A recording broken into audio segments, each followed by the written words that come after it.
Kana Freddie Vunjibei. That's my boss. That's my boss you're talking about. He's a boss? Yes. Now why do you think people wanaku involve negi mapenzi? Because he's always with me. Tuko pamoja sometimes mpaka saa 9 za usiku ofisini. Really? Kabisa. I'm not buying tunafanya kazi pamoja mpaka saa 9 za usiku. And your husband is very okay with that? He's very okay. Tena jamani.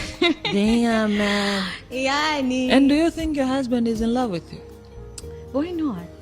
Because mwanaume ambaye yuko in love with mkewe, I don't think that man will just let you be free like that. Na Freddie jamani, bosi wangu ni wa kuaminika. No hard feelings. He's a womanizer, you know. So you kuonekana naye and your husband. No, he's not. I don't know, but he's not.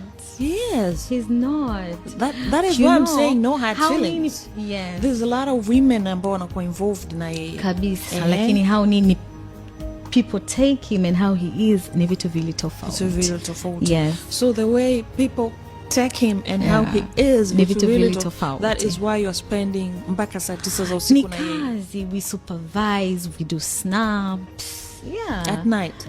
Kabisa. Ila ni part of kazi. What is that? Like, I don't buy it. Na mume wangu ni anakuja na ananipitia and oh my God. They are good friends kwanza if people don't know that. Ndugu zangu wa Tanzania mnakubaliana